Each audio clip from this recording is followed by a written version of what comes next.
Hey guys, it's me Aego here. Hi. Hello. One of your favorite contents. It's been a while since I've brought lip products, right? I don't know what type of lip products is popular in your country, but glossy and plumpy lips is still a trend in Korea. Maybe that's why so many gloss and plumpy lip products are being released from many K-cosmetic brands. I brought all 6 colors of TooCoolForSchool's Verre Color Gloss. This product seems to be a product that is very sincere about creating glossy and plumpy lips. It looks like a regular tint, but it has a slightly oval shape, so I think it's more detailed. And I think this is a design that can make your lips really plumpy and pretty because of the glass type on the outside. Actually, it seems like all the design of glowy lip products are similar to each other. This design, which seems to have a transparent membrane on the outside, is almost always a glow product. The applicator has a triangular shape when you look at it from the side and is very sturdy.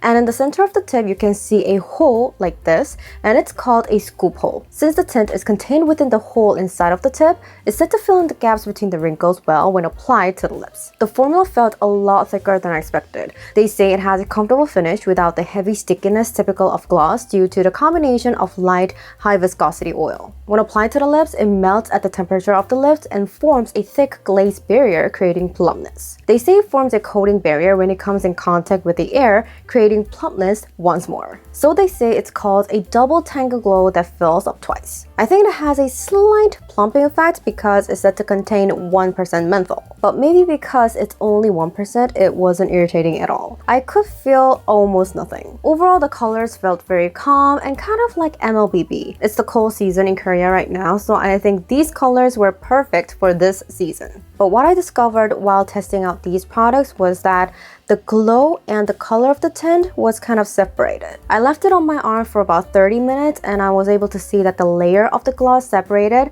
and they kind of spread to the sides. And the colors seem to clump together on the center a little bit. When applying it to your lips, of course, you won't apply it a lot. I think the color may clump up a bit or run off when applied a lot, so I recommend applying it very thinly. And since it's a gloss lip with great glowiness, there was no staining at all. But there was a very slight sticky feeling of the glow remaining, but I don't mind because it kind of disappeared quickly when I rubbed it with a wet tissue, and it kind of felt like I applied heavy oil. Number 1 blended peach is said to have a cool peach color. When I first applied it, it felt warm, but overall it felt a bit muted. It seemed to have a slight whitish tint. Number 2, fig malt is said to be a fig beige color. It seemed closer to an apricot feeling than a fig, and it kind of had a nude feel, so it looked good to use as a base color.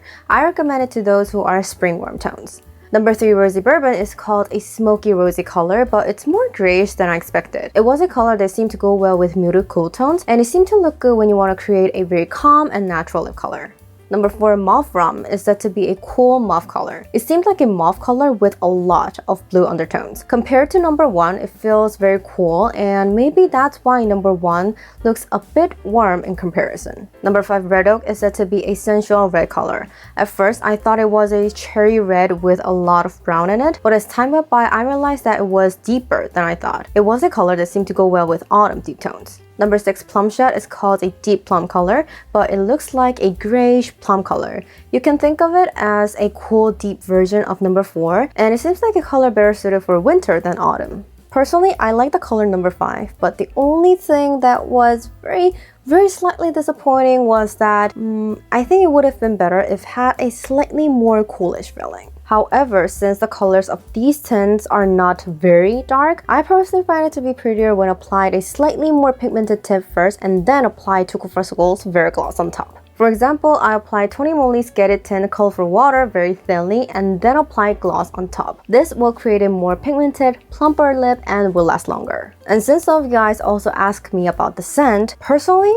this product seemed to have a little strong and kind of sweet scent. Something like jelly that I had when I was a kid. It was kind of that sweet scent. Sometimes when you apply a glow lip product, there are products that has a very pretty glow at first but dries out over time, or products that has the glowiness but the color separates so the lip line kind of stands out, or you have that pretty glow on top but you can see the dead skin on the inside. But TooCoolForSchool's Verre Gloss wasn't like that at all. The formula itself is very tacky, so it pressed down the dead skin very well and it seemed to stay pretty for a long time. Oh, and sometimes whenever I review lip products, there are some people who ask me about the coming off. Like, does it come off on the cup when I drink something? I think it'd be better to think of the gloss as not being stained because the gloss is kind of, you know, placed on top of your lips, so it will always come off. That being said, if you drink, eat, or talk a lot, it won't last long. Like this, I reviewed all 6 colors of TooCoolForSchool's Verre Color Gloss. If there's any product reviews that you would like me to do,